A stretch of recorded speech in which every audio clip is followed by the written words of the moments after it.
So I'm here to talk about something that most of you that have cars do on a daily basis, and that's buckling in.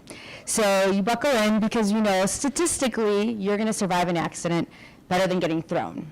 But that's not something that has happened always. It started out with campaigns when we were much younger, and we also had the benefit of technology to help us get into these habits. Remember the automatic seatbelts that would go over your shoulder? You still had to buckle in the lap belt, and now your car will beep at you basically until you buckle. Back then, there could have been, in other countries people do like that, ride like that, but in the U.S., this is a picture of how you normally are in your car.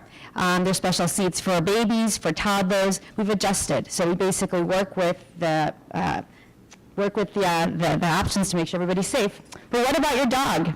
He hangs out the window. He sits on your lap. What do you think will happen to him if you're in an accident? He's going to get thrown, injured, possibly killed. But there are so many options.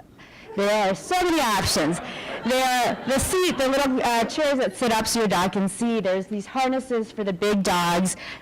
There are attachments to your seatbelt that use your dog's harness and buckles them in. And if you have a little dog, you actually should be using a harness because neck collars are really terrible for their little bones. So now for you dog owners, I'm here to convince you. So I'm going to go through some of the benefits. Some of them are obviously, very clear, and then some of them you might have not thought of. So obviously in an accident, he's going to get thrown.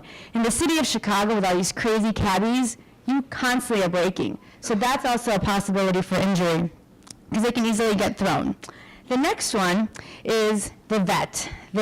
So if you get in an accident with your car and you try to file an insurance claim, they will replace, sorry, I'm getting confused there.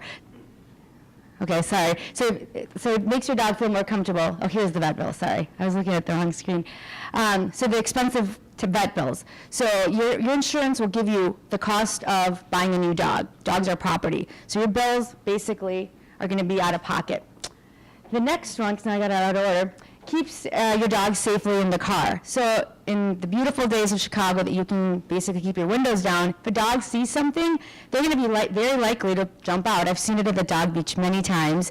So it's a way to keep them in the car and not worrying about it. Minimizing distraction. My neighbor had a dog actually get on the foot pedals, and she almost got in an accident because the dog was down there and she couldn't brake. So if your dog is buckled, it's one less thing for you to worry about, and you can actually focus on driving, which is what you should be doing. So you might wonder why I know so much about this. I have a story. My little guy, Max, was in a terrible car accident. My husband was driving, dog sitting in the car in his little bed, and a woman ran a red light and hit him. He was thrown. He was actually paralyzed, and I started looking for wheelchairs because those also exist. And what happened to him is he had a hematoma on his spinal cord. We had surgery. He had it removed and basically stapled back up. And they said, he might not walk, he might not. So we did a lot of therapy. This is him getting acupuncture, and it worked. He's, good news is that he is, he's doing well. He can't go up the stairs, but he walks and he lives a pretty good life. So I have some tips for you dog owners. I think I convinced you to at least look into the different options that you have. And here's some tips to keep in mind when you're buying, but also when you're using the seatbelt. So the first one is about quality. So look for things that are not glued. Maybe metal is better than plastic. And ideally, if things are tested, so you have a reassurance that it's going to hold up the strength in case of an accident. The next one, see if it comes up and I can catch up, is about where you put your dog. So the back seat is the best place to go. If most cars now have airbags, and if they do go off, it can be very, very, that actually kill your dog. Same thing for kids, so you put them in the back seat. The next one is about how you calm hyper dogs. And my dog is a min pin, and he's very hyper. This is a rescue remedy. It's basically a natural Valium. I take it sometimes too. You get it at Whole Foods. And what it does, it just calms him down. You give it to him a few minutes early, and then when you get in the car, he's just more likely to just be chill and actually, be okay with it. Last is about being consistent. So find a product that works for you, that's easy for you to use. Your dog likes it, so you don't, you're not forcing it. Because if you don't use it all the time, it's just not gonna. You lose the point.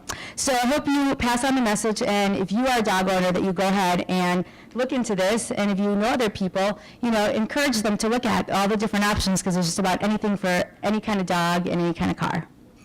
Thank you.